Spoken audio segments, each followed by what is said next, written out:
All right, what's up, everybody? We're finally getting the Undaunted YouTube channel out of hibernation here. It's been probably like at least a year since we did a video or something, Lee.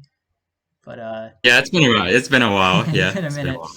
But we took down, or didn't take down. We wish you did, but 14th place, not too bad. Top 16 at the Vancouver 2022 Vancouver Regionals. This past weekend. We're recording this on Tuesday, so still pretty fresh in his mind. Got to be on stream round 13, and then unfortunately ended up losing his win and into the top 8, but still a really good finish. So we're gonna do a quick video just recapping Lee's deck list. We've been playing this Ice Rider deck, both of us, for quite a while now, and it's what he decided to play for Vancouver. Um, we're gonna talk. Lee will talk about his matchups, and then we'll do a little VOD review of his stream match as well, because there's some interesting stuff to talk about in there. So let's just jump into the list, or like Lee, I guess you can talk about why you picked Ice Rider and just some of the general stuff about this list that made you want to play the deck. Yeah, so heading into Vancouver, I was pretty sure like I would hit a lot of RCS variants. You know, RCS has been popping up at a lot of US regionals, and I figured since we were in Vancouver, the meta would be slightly different than US regionals where there wouldn't be as much Mew. I think there was like a couple Mews in day two, but obviously not a lot. So I figured if I just played Ice Tray and just run into RCS variants, which I hit a lot of, Whimsicott and single prize attacker decks, because those have been popping up since Stefan bought his Hoopa Motris deck Right. to light. I figured if I just hit those matchups, even Rapid Strike Malamar is not too terrible. So yeah, if I just hit the right matchups and draw decently well, then I had a chance to make it far. And just not having to worry about, my special energy being in a waves or the Beedrill popping up out of nowhere knock me out. So I just really wanted to run a basic energy deck for this regional, so I wouldn't have to worry about, silly things that could happen to my special energy. Right. Yeah, I mean, Whimsicott and Beedrill are like still around. You did hit a Whimsicott. And then you only ended up hitting one Mew, which was like nice, right? Mew's kind of been tied back enough in this format to where you can play Ice Rider and think you're just going to hit like 6 or 7 Arceus during the weekend, which is what you hit, and then just random stuff. Um, Right, right. I mean, Mew's not. I don't think Mew's as terrible as people make it out to be because oh of the three no, it's path, like, but yeah, it's it's definitely totally there's definitely a lot better matchups than Mew, of course, right, that I would rather hit. right. And then we've also been talking a lot about the like with these single prizer matchups. When you play the double Shady Dealings and Teleon, which we ended up playing, there's no quick shooting, just the two Shady Dealings. And then he also played Palpad and Raihan, so you can basically get two uses out of Raihan and use both of those Inteleons to attack with throughout the game, which is really good in the one prize matchups.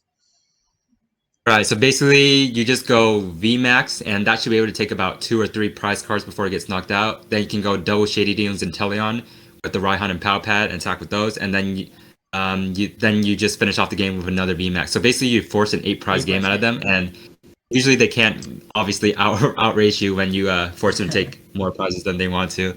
yeah. So we'll just like I just want to cover like the interesting cards in the list because I'm sure at this point everyone has seen a basic Ice Rider list before, so we don't need to explain the entire list. But oh, here another good one is the Crobat, right? So for most of this format, I think we weren't playing the Crobat. You were playing the Luminion for a bit. I was playing neither of them, and then Bradner told you like right before Vancouver to play the Crobat, right? Right. So basically, my theory is I just want to start Ice Rider as often as possible. Even starting Sabo isn't terrible, so that's why I was only running the 4 Ice Rider, 4 Sabo as my basics at first, because that means I basically have no chance of starting a bad starter. Right. But towards last month, I was like, maybe I need a little like a draw support Pokemon, because there are the games where you might not be able to set up your Sabos as quickly as you want.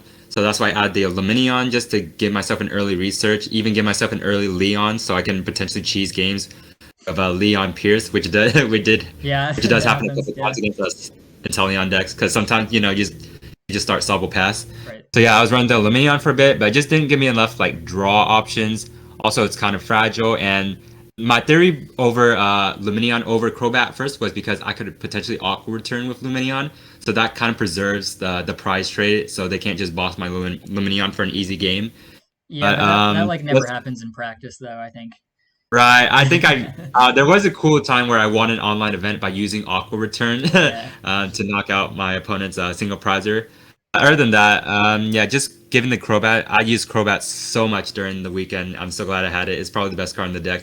Yeah, Just that early turn aggressive draw, even late game, turns your quick balls and ultra balls into outs to draw more cards. So right. I'm glad. Which is yeah, That, like and that's why I added the two ultra balls. My original list didn't have the two ultra balls, so just for early aggression, Ice Rider is probably the most fair deck in the format. yeah. So you kind of need something to like level out the playing field. So the Crobat provides that extra boost that you need early game. Yeah, we saw when we do the VOD review, the Crobat I remember was clutch in game one of your stream, where I think you didn't open Sobbles, but you did have access to a Crobat that got you into a Sobble, and stuff like that. Yeah. Uh, and yeah, it's just good to have that pop up potential.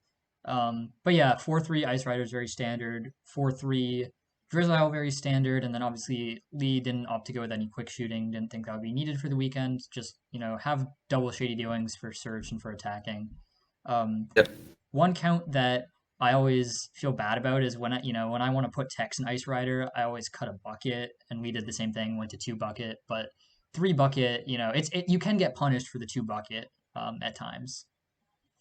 Right, for sure. Yeah, it's just sometimes you just run out of buckets because you mainly have to use one bucket early game to search your Right. energies, and then you might have to use the second one Well, in it's the like middle of the game. So if you then, ever prize a bucket, you're using that first one right, early. pricing.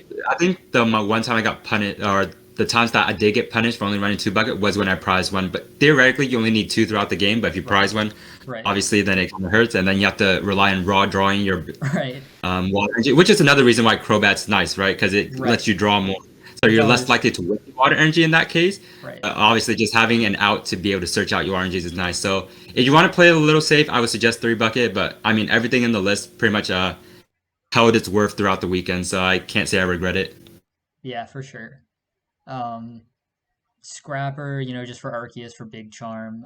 There's actually a good amount of tools in the format at this point that Scrapper can just be randomly good in some games, I think, but mainly for that Big Charm. Because obviously you can't Melanie and Leon in the same turn, so you need some other sort of damage modifier to get to that. Either get rid of the Big Charm or just hit through the Big Charm with Leon. I Right, think. yeah, and memory capsule of Jolteon as well, Oh yeah, which there that's was a a lot of huge one. more Yeah, VMAX Jolteon players this weekend. Yeah, right, huge one. Where obviously you can't Drizzile for the Scrapper, but if you set it up in advance, you can Raihan for the Scrapper, stuff like that. So it being a one right. of, not like crazy detrimental. Um, yeah, but I think everything really is pretty straightforward. Everything else about this list, 3 path just for Mew to block Starbirth. Path's just a good card. What else? 7 water's pretty standard. 2 scoop up, pretty standard. So yeah, that's just Ice Rider. There's just a couple of those little tricks like the double shady and the Crobat and the Scrapper and stuff like that that were good this weekend.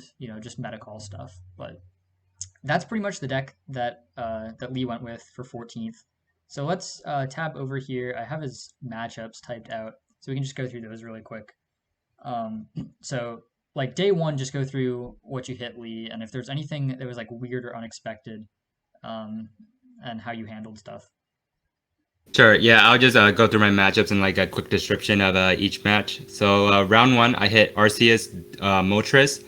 I went first, got a turn one energy attachment, and then I just kept on knocking out V stars pretty much. I don't think he got a Moltres out any of the games, so I just went Max Lance, knockout V star, Max Lance, knockout V star, Max Lance, knockout V star. There was a scary situation in game two where I had to research one of my Ice Rider VMAXs, and I prized the VMAX as well. So it could have gotten weird if he was able to knock out my one VMAX, but luckily he didn't draw too well, so my one VMAX was able to carry me out through a game. Yeah. As my third VMAX was in my last two prize cards, so it would have prevented a weird situation where I might have not have been able to finish off the game if he was able to knock out my first one, but luckily he didn't, so we got a 1-0 there. And then round two was against Durant, which I somehow lost because it was pretty frustrating. I thought he was playing the Yellhorn version, which is why I tried to play around it by benching my Inteleons. Right. Yeah, he was running like more consistency cards. I guess he was running Pokegears and Gloria. Yeah. No real disruption. It's not no real disruption. Just like a more consistent base Durant list as opposed to the Yellhorn, the Galar Mine Durant list that we've been seeing. So unfortunately, I didn't I tried to So play around the Yellhorn version, which wasn't, you got punished for knowing how to play against Durant. yeah, I got punished for like expecting a usual Durant list when it was a completely different Durant list. He ran 4 escape rope, so that's why benching like the Yeah. Intellion line was like super detrimental. Because obviously, I Right. only run 1 escape rope and 2 nets. So basically, he's just gonna run me out of switching cards if he plays 4 escape rope, Right. and which is exactly what happened game one. There's also a weird situation where I couldn't. This is another reason why quick shooting, like not having quick shooting, kind of hurt me. Because I was never able to one shot a Durant with High King when he only had 2 bench Pokemon, right? Because then High King only does 70. So it just came down to Right. me having to discard energy with Max Lance and then having to Melanie. But unfortunately, if I'm Melanie, I have to draw the cards. Like I can't choose not to draw the cards, right? So Right. that ended up really hurting me game one, where I just and he hit 4 crushing hammerheads. That was pretty Okay. Well, detrimental too. that'll do it. Yeah, there was Yeah. just a lot of things that went wrong. I prized two. My last 2 prizes were 2 water energies, so I only had 5 water energies to work with, and he hit 4 crushing hammers on me, and I had to discard energy with Max Lance. So all those things combined, like, led to me just losing the game. I got it down to 2 prizes, but I just didn't have enough energy to finish off the game. Then game two, I started Crobat Pass, and then he just milled me Yeah. so fast. Yeah. Yeah, that was the one time I started Crobat this weekend, which I'm grateful for. But Durant. obviously, Okay. if you start any support Pokemon against Durant, it can't get thought out in the active, which is exactly what happened that game. But yeah, he milled me pretty fast game two. You I want got milled. to? Yeah, I got milled 2 games in 20 minutes, which is kind of sad, but also pretty funny. I remember I had to lay down after that. I was like, oh my god, that was so bad. A I good kind of had half to hour on the try to. floor.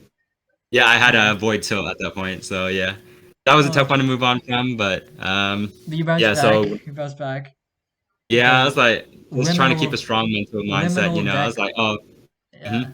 Round three is the liminal deck, right? The Stefan deck Yes, is the what the he calls Hoopa it. Mortis deck. Like I said, Yeah. it's a single prize attacker deck, and Yeah. it's usually pretty difficult for them to do enough damage to the opening VMAX. So Right. basically, the Ice Rider VMAX just takes 2 or 3 prize cards. Right. You just have to try to play your around Rowlet Birdkeeper, obviously, because I don't run Right. Manaphy, so I can protect my bench. So basically, what it comes down to is you attack with Ice Rider VMAX, they Birdkeeper knock out your Sobble, and then you can go Ice Rider, Inteleon, Shady Dealings to attack with, and then Ice Rider. So either way, you force the 8 prize game, right? Either you Right. go Ice Rider, Inteleon, Inteleon, Ice Rider, or you go Ice Rider, Inteleon, Ice Rider, assuming they only Right. knock out one of your Sobbles and not 2. If they knock out 2 of your Sobbles, then it's pretty bad. But Right. um, Yeah. You'd play around Rowlet, which is like one reason the Manaphy can be helpful, but Manaphy was not right. super. I mean, that It, was the only like it Manaphy I would have played. been nice to have there, but Yeah. obviously I knew the list enough where I was able to play around it. Like I Right. evolved my Drizzles into Inteleons before they can get like Right. Hoopa, I mean, boss KO'd, you can which is another thing you have also to watch out. just if you're consistently bossing their Drizziles and stuff throughout the game, you can just Marnie them late game and they'll usually whiff too. Right, Is right, what for I've sure. found. Yeah, so that's pretty much what happened game one. Yeah, I was just Yeah. able to outrace him. Then game two, he started the Zapdos V, which is pretty good. So that means I can never put myself in range of getting one hit KO'd by the Baby Moltres. Right. Because basically, I just go down to 2 prize cards, and then I just boss the Zapdos V. So I never have to go down to the 270 Choice Belt and quick shooting or Leon play that is potential out for them. Right. So yeah, I was able to take that one 2-0 and pretty great games against a great player. I didn't know him at the time, but I know he's like a Worlds competitor, so that was pretty cool. And round four, I hit Arceus with the Jolteon. How did these? I think game one went pretty smoothly for me. I was able to turn two, knock out the V Star, and Yep. then he was never able to like quickly get out. Oh no, game one pretty much came down to the fact that I was able to hit like the Scrapper right when I needed it, and then just Right. got off a bunch of shitty dealings, and then just finished off the game. Right. Then game two, he knocked out my my V going first turn two. So I obviously you just scoop there. If your Ice Rider V gets knocked out turn two by Trinity Nova, you should probably just scoop. Just scoop. Yeah. So that's what I Yeah. did. Yeah, Yeah. especially I only had one Ice Rider V. He boss knocked out with Choice Bell. So yeah, that's pretty much over. And game three, I was in the lead for a while, but then he hit me with the Marnie Jolteon Right. castle play, and then I just got locked out of the game, which which is unfortunate because I was pretty far ahead in that one, but Right. it's just it happens, Jolteon Yeah. shuts off like So you started. I mean, you started this whole event 2-2, and you ended up day twoing and finishing 14th, right? So You got like those two Right, and losses out of the way I'm pretty. like so used to having events where everything goes smoothly, you know. Like I Right. think my past two regionals day twos, I went like 801, 801. So I'm like Right. used to having day ones be completely smooth. But Right. this is like the one of the like You had to one of the clutch ones that. I had to come back from. Yeah, for Right. sure.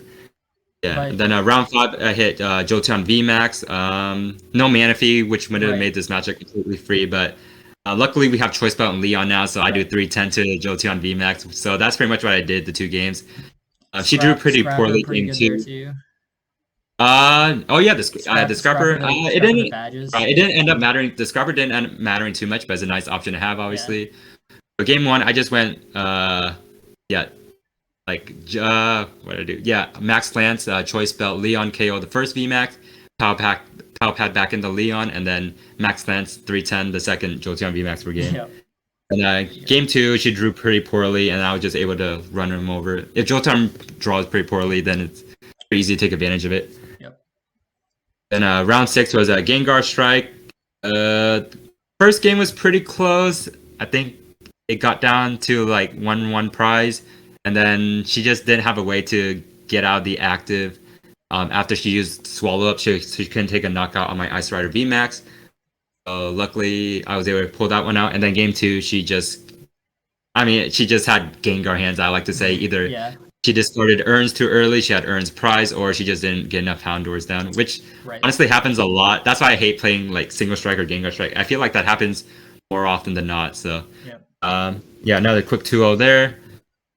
So at this point, I'm 4-2. And then round seven, I hit an Ice Train Mirror. He went first game one, but he wasn't able to get an Ice Rider V down, so I kind of just ran him over that game. Yep.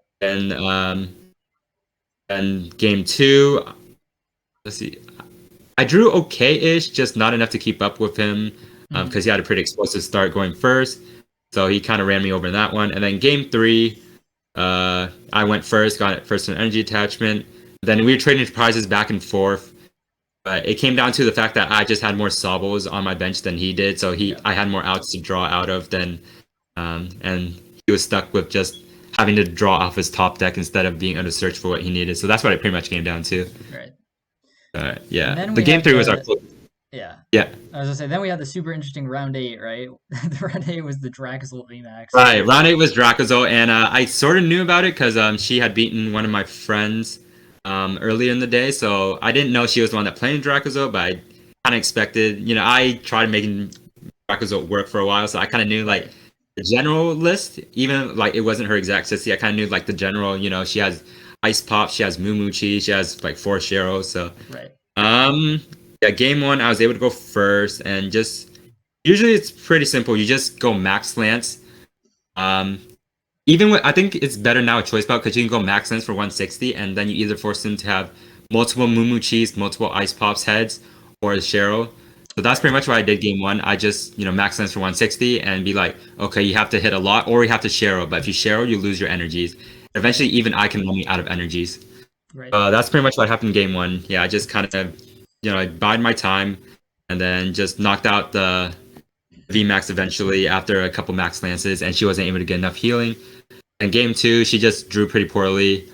I think she made a weird play where I think she wanted to guarantee that she had another bench Pokemon, so she had to bench something before she cobbled, which means she only cobbled for 4. Right. I think that's what cost her the game because she pretty much bricked after that. First, I don't know. I understand the reasoning behind it, but if you're running one of those 4 basic decks, you kind of just have to say, oh well, I have to deal with it and cobble for 8, right? Because either way, you need more cards in hand. You can't just be like, oh, I'm so scared of losing the game that I have to like limit my draw off this Kabu. So that's what game 2 pretty much ended up, or how it ended up with. She just bricked after the Kabu for 4. So because it's only 4. As much as it hurt you to beat the Kabu deck, you had to do it.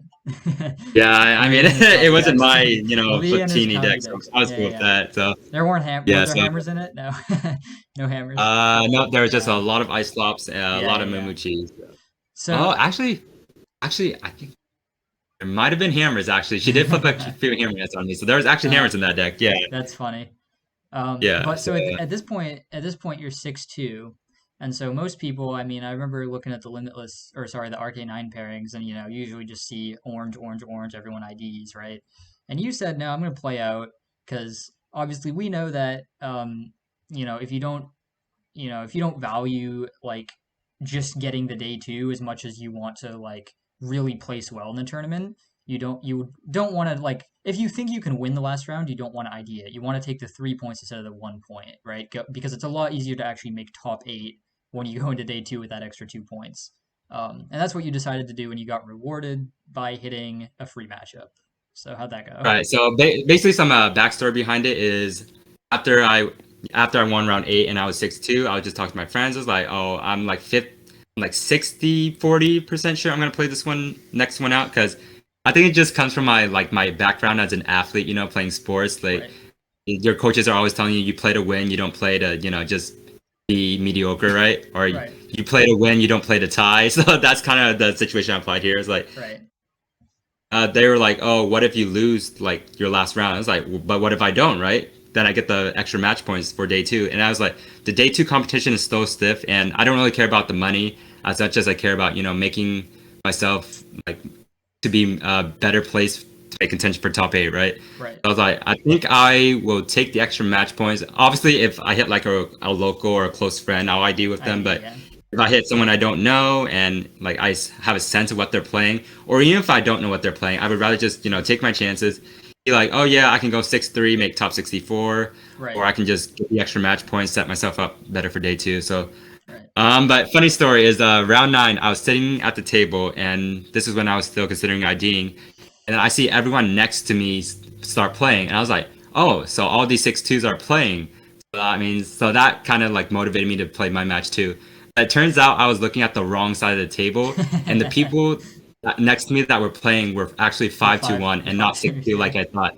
Yeah, so I was basically looking. So the people on the other side of me were 6-2s and they all ID'd, but I thought, yeah. So I was basically just looking at the wrong side of the table and thinking that all the 6-2s were playing, but and it ended up that all the 5-2-1s were playing. But it Basically, I got punished. I got rewarded for being stupid. It's how my friends described it afterwards. That's So not the yeah, first time you've done that either. yeah, I was like, oh, I literally just got rewarded for being greedy, pretty much. But yeah, I was like, hey, I just told my opponent, yeah, let's play it out. Either way, one of us gets the extra max points for a better day two spot. So I was pretty happy when he flipped over the Whimsicott, and I mean, he did take it to 3 games. Game 1, I just did the regular ice like matchups like 85-15 if I draw decently well. So Right. game 1, I just run him over with Ice Rider. Game 2, I priced double bucket and double water, so I wasn't able to get my energies. I basically have to raw draw my energies, but with only 5, so basically 5 outs in deck or something like that, or no, less than 5 water energies in deck with no buck to search them out. I just wasn't able to string attacks enough. I don't think I even got an attack that game because I was just struggling to find energy, which when you prize 4 outs to energy in your prize cards, that can happen. And then game 3, I just I just did the regular Ice Rider thing, and then bought them pretty hard. Yeah. So I went in at 7-2 for 9th seed, getting into day 2. It's pretty good day 1. So you go into day 2, you're looking at 7-2, you need 3 wins, and then I don't think you can go 3-2. Well, you ended up going 2-2-1 in day 2. Yeah, we had a 3-3-1 was a safe bet. Yeah, 3-1-1 would have been 3-1-1. Yes, 3-1-1 would have been bubble. I think 3-0-2 would have guaranteed. So right. or 4-1 or whatever. So but yeah, you go in, with that extra +2 match points rather than taking the ID, always pretty good. Makes it a lot easier for you in day 2. So round 10, you hit. When I saw in your tournament report Arceus Bat Hammers, I assumed it was Parker Lish who ended up winning the regional. There's actually a second player on Arceus Crobat Hammers who you ended up hitting, which is kind of funny. Right. So basically, one of my locals is actually playing it, and we did some testing beforehand, and I thought he was just trolling because apparently, like Parker made like he got 9th at Secaucus like last week with the list, and I didn't know because I don't really keep up with tournament reports. So I'm just like, oh, bro, you're trolling. So but you know how to play hammers in a deck. It's not like you've never done that. Right. I feel like of all people shouldn't be surprised that our hammers in the list because I love playing hammers and everything. But funny. I was like, aside, the I was talking in the Aussie chat, and the Australians were all so mad that we let a hammer deck win a regional. They were like, "Come on, guys! Right? Like Oh, and it wasn't. If American, it was my home deck, I would have been happy. But I'm American pretty happy for Parker regionals." too. Like, And then I was he like, bubbled top 8 last week, so I felt happy that he was able to get the win this week. bro, Tord's never coming back to North America. It's like no Yeah. more. Tord is scarred for life after seeing these hammer decks. Right, right. I think he lost to Parker in day one. Yeah, he lost to Parker in round He five did. and in finals. He Yeah. got smashed by Parker in day one and finals. Yeah. Yeah, so basically, yeah, going back into round 10, pretty close match. Let's see. Yeah, pretty close matchup. Let's see, game 1, I was just able to do the normal Ice Rider thing, just knock out V-Stars. Right. There was a pretty close point in the game where I melanied and whiffed the water energy, so I couldn't win. So I had to escape rope and just hope he doesn't have boss. Right. And yeah, he had a research, luckily. And then it still came down to the point where so after I escape roped, I sent up an Inteleon. And I was like, I have a Raihan in hand, but if he doesn't knock out this Inteleon, then I kind of have to top deck out of it. But luckily, he took the knockout, and then I was able to Raihan for the game. So basically, I don't know if it's a misplay, because I mean, I kind of goaded him to taking the knockout, but I guess he should have played around the fact that, you know, one of my potential outs is Raihan, right? Right. A lot of like people... it didn't hit the price rate at all, because he had 3 prizes and I had a damage VMAX. So if he hits boss either way, he was gonna win the game. So I think the best chance is to like not take the knockout there. A lot of people do miss that, right? Sometimes I go over this like all the time in coaching because it comes up in so many games. Like sometimes the best play is just to pass, right? There's so many games where a knockout is not advantageous to you in terms of the prize trade. So it could have been one of those, you know, misplay kind of things. Right, and it was like one of those things where, you know, if he had to like, if he took the knockout and didn't need a boss to finish off the game, then it would have been fine. But even if he took the knockout or if he didn't take the knockout, he still needed a boss. So I think you just play around. Yeah, you just play around your opponent not having, or not giving your opponent another out to, you know, play to see the game with the Raihan. Right. Okay, yeah, so that's pretty much how game 1 went. Yeah, it just came down to the wire, but it just came down to him taking the knockout, and I was able to Raihan the game. And game 2. Game 2, again, it pretty much came down to the wire, and I had a melon. Oh, God, yeah, game 2 was pretty scary, actually. So I was far ahead, and then he went quadruple crushing hammerheads on me. So I was attaching extra energy to my Ice Rider VMAX, right? To prepare for this. I just didn't expect him. I expected him to hit 1 hammerheads, but I didn't expect him to hit 3 of them, right? So basically, I set myself up to just have boss to win the game, but instead now I need Melanie plus energy to win the game, which is a little more difficult. And luckily I had a lot of outs in deck. I had like 4 water energies, 2 buckets, and like a 10 card deck, or a 12 card deck. So I was able to Melanie and then hit my bucket to get the water to win the game. So it was a 2-0, but it was like a really close duel. Like if I whip, or if he had the boss at the end of game 1, or if I whipped the water at the end of game 2, then he could have taken either one of those games. But yeah, luckily I was able to come out with a 2-0 there. Ice Rider, I mean, Melanie decks in general, I know from Suicune too, like you just have those cluncher games sometimes where, like, you know, because so many turns you need to play Melanie as your supporter, it's like you gotta rip some combo piece off of Melanie in a lot of games, and it can just get hairy. But like, it's just a very sequencing intensive deck. But yeah. Okay, so round 11 then, so you were 8-2 at this point, and then you hit the GOAT, Mr. Reklev. You hit Tord on his Urshi, and you had no Manaphy in your list, so how did you play out that matchup against his Urshi Moltres?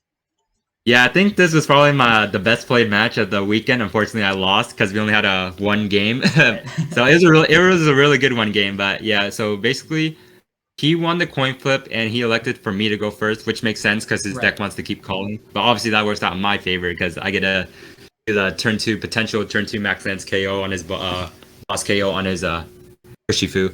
So basically, that's what happened. I went first, got no energy attachment, and then went turn 2 boss KO on his Urshifu, and he prized his second Urshifu. So he had a Clara for the one that I knocked out. Yeah. And basically, then I was able to take another knockout because I Melanied, and then just ride at the High King, knock out a Sobble. And then from there on, it just came down to the fact that I can never just, deal with the Urshifu. He had a Rangaroo too, so I was never Marnie disrupt him and just hope he doesn't have Cheryl. So he just Sharrowed once and then just kept taking prize cards, Sharrow again. I did a pretty good job playing around the Rapid Strike or the G-Max Rapid Flow. Obviously, if I play around the GMAX Rapid Flow, I don't have salvos on bench to be able to search out my cards, right? Right. And then it gets to a really weird spot where I was able to use Aqua Bolt of my Shady Dealings in Teleon. So just to prevent him from getting damage on my VMAXs. Right. And then he he in return used his Shady Dealings, which I did not expect, but he in turn used his Shady Dealings in Teleon to Yep. deal 120 to my active Shady Dealings in Teleon. And then on the following turn, he was able to quick shooting Quick shooting Yoga yoga Loop it. loop. Yeah. Yeah. Yeah, I was like, oh, dude. And it was after, so basically, he used a quick ball to get the Medicham in his hand, and he didn't Oranguru it back on top. Right. So I was able to Marnie like so many cards to the bottom. I was like, okay, there's no way you have this. But he ended up having it, and then yeah, he just Yoga Loots me, and that just put him a turn ahead. Yep. I had a chance at the end to get an escape rope boss because I did a Aqua Bullet 120 to his Shady Dealings in Talion. So there was a chance at the end of the game that I could have hit escape rope boss and then pierce his Inteleon for knockout because I was down one prize after I knocked out the Medicham. But obviously, when you don't have Drizzles on the field, which I wasn't able to because he could have just won so easily if I did. So I just didn't have the outs to search out for the end of the game. So he's able to take the game in turn one at a time. I was like, no shot. I tried to boss Stallpus and Rangu and just hope he didn't have Scuba Net, but he still had Bird Keeper and stuff. So Right. that was a pretty good game one though. That was a great game by Tord. Yeah. As expected. Yeah. Yeah. And So then round 12. So you're now, what is this? 8-2-1? Yeah. I think I'm 8-3 at this point. No, you had to Yeah, be. I am 8-3. Oh, 8-3, my bad. Because yeah. Yeah, 8-3 at this point. Yeah. So you did end up hitting your first and only Mew of the weekend. So, I mean, Mew we've been playing against for months and months now. That's been like the Mew versus Ice Rider matchup we've had a lot of practice with. But for anyone who hasn't been on the Ice Rider side of it, like obviously you have 3 path in your deck, so that's good against Mew. You can being able to like leverage your Inteleon as an attacker also good sometimes, but just Marnie path wins games sometimes. What else? Like, what other strategies do you look for in the Mew matchup? Yeah, nothing much. Just Marnie path, right? It's that kind Yeah, of that nothing kind much. of matchup. Just okay. Just path and pray, I guess. Yeah. Yeah, Let's see. I don't know if there's any strategy guide. You kind of just play to whatever your opponent. It usually just depends on what the Mew player does, and then you just probably play off them. So, exactly. for example, if they don't get enough Mew Vs down, or if they just choose to evolve both their Mew Vs, then you just don't knock out anything to Right, prevent them from psychic leaping. That's the only thing I think that's what you're most scared of is them psychic leaping and just erasing all your damage, right? right. So I think my opponent played around, or he played pretty poorly around that game one. He evolved both his Mew Vs into Mew VMAXs. So I was like, okay, I'm never gonna knock out your Genesect now, so you can never psychic leap. Right. But he was able to hit a catcher heads on me at the end of the game to steal it. His last boss ended up being his last prize. So if he hit catcher tails, then I would have won that one. Mm-hmm. That was kind of disappointing. Mm-hmm. And game two, he was only able to get one Mew VMAX down.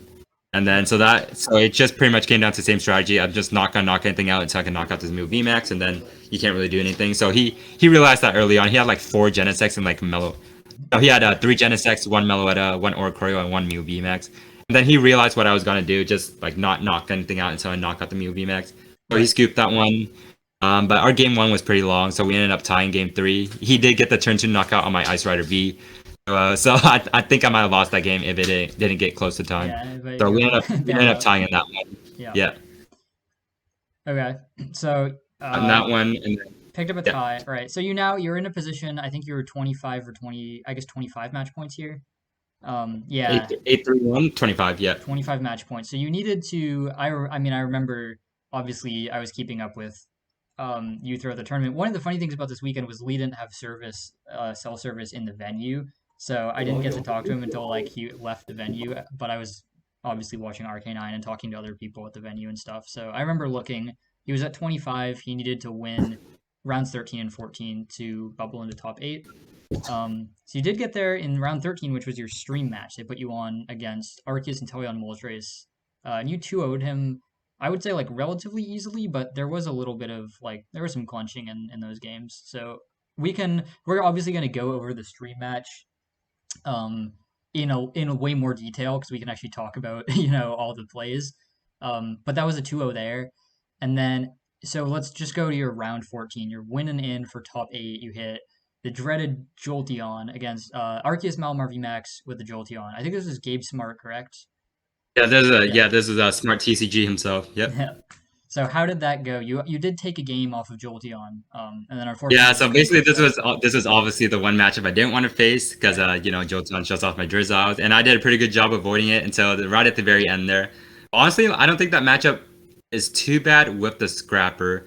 So basically, game one I took a pretty early lead, and then he did the Marnie Jolteon play, but luckily I was able to top deck a boss's orders, and he had 3 bench Pokemon, so I was able to just knock or boss up the Jolteon, and then just ride the High King it for 100. So basically, I take the knockout, and I could preserve my energy on the board, which is pretty important. So yeah, then I got down to 2 prizes, and then he wasn't able to max jammer all my outs. So I was able to take game one there just by knocking out the Jolteon. Game two, I had a pretty explosive start because I opened 4 quick ball in hand. Yep. I was able to just get out all my basics.